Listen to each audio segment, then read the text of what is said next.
Bonjour, aujourd'hui je vais vous montrer comment faire du pain sur pouliche. Alors qu'est-ce que c'est qu'une pouliche? Une pouliche, c'est un mélange de farine, d'eau et de levure qu'on laisse pousser à température ambiante suivant un nombre d'heures. C'est-à-dire que vous pouvez la préparer à 8 heures, à 12 heures ou à 2 heures avant votre pétri. Ça vous permet de pouvoir faire un emploi du temps par rapport à votre disponibilité. Donc, suivant comment vous pourrez faire votre pétri, à ce moment-là, vous choisirez l'option qui vous correspond.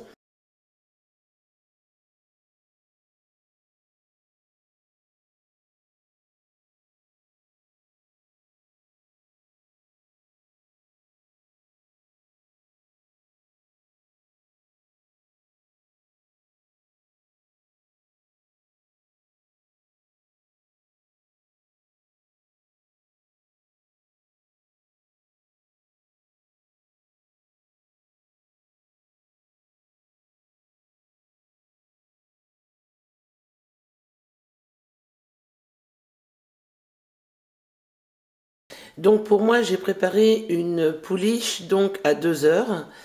Alors, j'ai mélangé 200 grammes de farine à 200 grammes d'eau à température de 30 degrés maximum, d'où l'intérêt d'avoir un thermomètre de cuisson. Donc au-delà de 30 degrés, vous risquez de tuer la levure.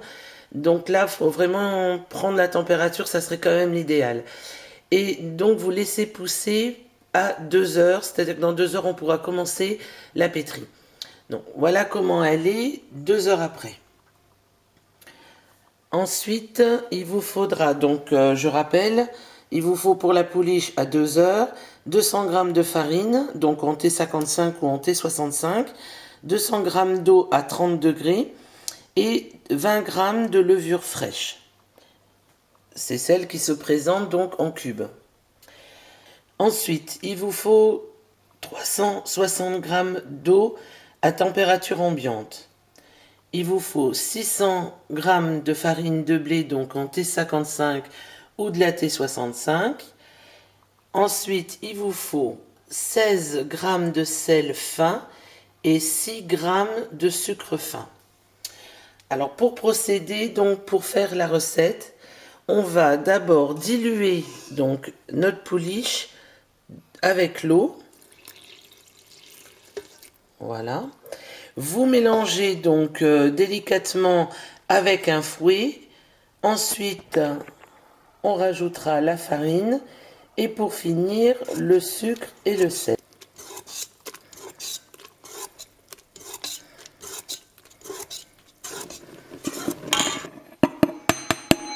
Voilà, donc on rajoute la farine et par au-dessus le sel et le sucre.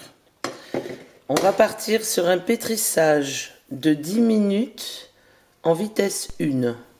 Alors, au besoin, vous arrêtez votre robot et vous venez gratter donc la partie qui reste collée à la paroi avec une spatule. Alors, au bout de 10 minutes environ, vous allez avoir la pâte qui va commencer à former comme des fils qui partent du bord de la cuve donc vers le bras de pétrissage. Ça veut dire que votre pâte, elle commence à prendre forme. Donc si au bout de 10 minutes, vous voyez que la pâte n'a encore pas bien formé une boule, après donc le bras de pétrissage, laissez encore un peu de temps. Parfois sur certains robots, il vous faudra un peu plus que 10 minutes, des fois c'est 12 minutes, des fois c'est un quart d'heure, mais la pâte va quand même prendre, ne vous inquiétez pas. Et surtout, ne rajoutez pas de farine, laissez le pétrin travailler. Alors, une autre précision aussi, n'augmentez surtout pas la vitesse de pétrissage. Parce que si vous augmentez la vitesse de pétrissage, vous allez faire chauffer votre pâte. Et au final, votre pâte, au lieu d'avoir à peu près 23-24 degrés à la fin du pétrissage, elle sera plus aux alentours de 26-27 et elle se sera un peu liquéfiée. Donc vous allez avoir une pâte qui va être collante. Donc surtout, vous n'augmentez pas la vitesse de pétrissage. Vous laissez faire, elle va prendre, c'est juste une question de temps, suivant votre robot et la force de pétrissage en fait. Alors, votre pâte donc va commencer à venir claquer le long de la paroi. Donc là, ça veut dire que votre réseau de gluten est en train de se former et vous allez avoir une pâte qui va être élastique. Donc c'est ce qu'on recherche, en fait, l'élasticité de la pâte. Donc quand elle va se décoller complètement de la cuve, là on arrêtera donc le pétrissage. C'est qu'une question de minutes, donc ne soyez pas trop pressés, n'augmentez pas la vitesse parce que d'après les retours que j'ai, souvent les internautes quand ils voient les vidéos, ils pensent qu'en allant augmenter la vitesse, ça ira mieux. Non, surtout pas, vous ne le faites pas. On arrête le pétrissage et on laisse reposer entre 1h15 et 1h30 suivant la température de la pièce. Et on le met donc sous un torchon, on le laisse dans la cuve.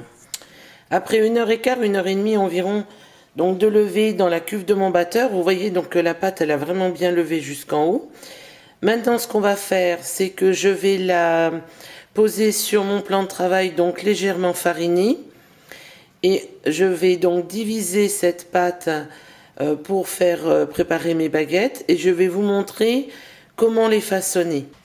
Alors nous allons donc déjà commencer par fariner donc légèrement le plan de travail et je vais donc sortir la pâte. Alors comme j'explique dans d'autres recettes, vous prenez soit une corne de boulanger, vous allez donc venir tout doucement gratter les bords de la cuve et vous allez faire glisser la pâte, vous voyez donc comme ceci,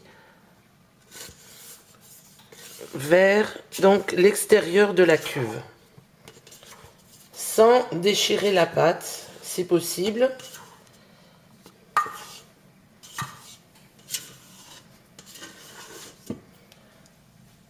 Voilà, comme ceci.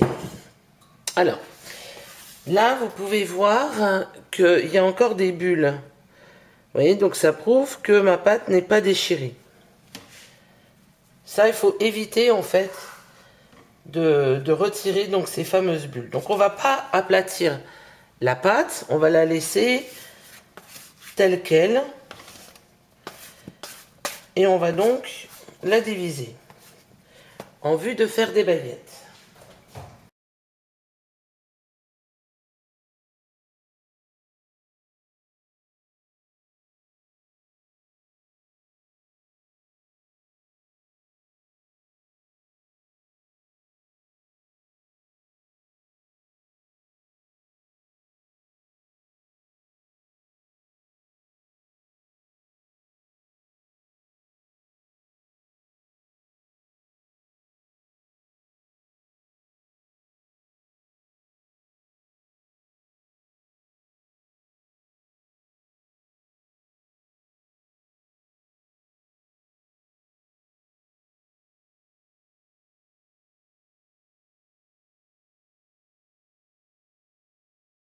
J'utilise ce type de moule. Donc c'est des moules à baguettes, c'est bon, assez pratique, hein, j'en fais 4 d'un coup. Donc le mien est un petit peu âgé, on va dire maintenant. Donc ce que je fais, c'est que je mets soit une feuille de papier sulfurisé sur la plaque, ou alors j'ai une feuille, moi, de ce qu'on appelle permanente, pareil, que je vais poser dessus pour éviter qu'elle reste collée au revêtement. C'est vrai qu'à force, bon, malheureusement, on a des petits soucis comme ça. Donc une feuille de papier sulfurisé ou autre, et ça va aller très bien. Pour des baguettes, en temps normal, on les pèse à 350 g de pâte crue pour obtenir une baguette d'environ 250 g. Sachant que là, j'ai des moules qui sont quand même un peu plus petits que ce qu'on peut trouver en boulangerie quand on fait son pain, parce que eux, bon, travaillent sur tapis. Donc ce que je fais, moi, c'est que je les pèse à 300 g en cru, voire 250 g ou 280 g en cru, Ça dépend ce que je recherche comme résultat final. En général, moi j'aime bien les peser à 280 grammes de pâte crue. Donc pour cela, on va prendre donc soit la corne, soit un couteau sans dents, qu'on trempe un petit peu donc dans la farine pour pouvoir la découper correctement. Donc vous voyez bien, je n'écrase pas la pâte.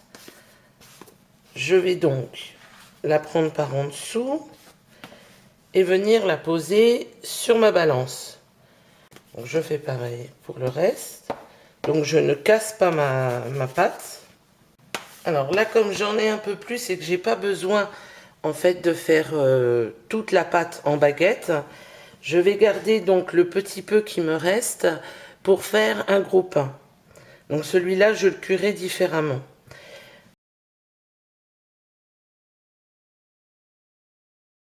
On va déjà faire un pré-façonnage. C'est-à-dire que vous avez donc un morceau de pâte qui est à peu près rectangulaire. On va venir donc le plier une première fois, comme ceci. Sans écraser la pâte. Et on replie une seconde fois. Donc vous avez ce fameux petit rectangle. On prend une première fois qu'on rabat dessus. Et on met les pouces à l'intérieur. On rabat. Et vous avez donc un petit boudin qu'on va laisser poser pendant un quart d'heure. Alors donc après une pause de 15 minutes, on va passer au façonnage proprement dit.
Alors les voilà donc après 30 minutes de lever. Donc vous voyez que quand on fait des baguettes donc avec une pouliche, les baguettes elles lèvent aussi très bien. Donc c'est vraiment une technique différente.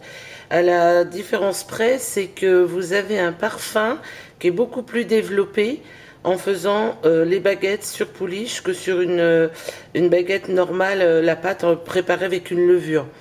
Donc ça, après, c'est chacun voit bon, ses préférences, sachant que vous avez 3 sortes de baguettes, la baguette sur levure, la baguette sur pouliche ou la baguette avec un levain naturel. Voilà, donc pour ça, on va déjà donc les fariner légèrement. Moi, je préfère, après ça c'est, si vous ne voulez pas, vous mettez juste de l'eau un petit peu vaporisée avant de mettre au four. Moi, je préfère fariner. Donc là, on part, donc toujours pareil, moi je prends une lame très bien aiguisée. La lame de boulanger, elle va aussi très bien, hein. C'est après, si vous arrivez à en trouver, tant mieux, c'est le matériel qu'il vous faut.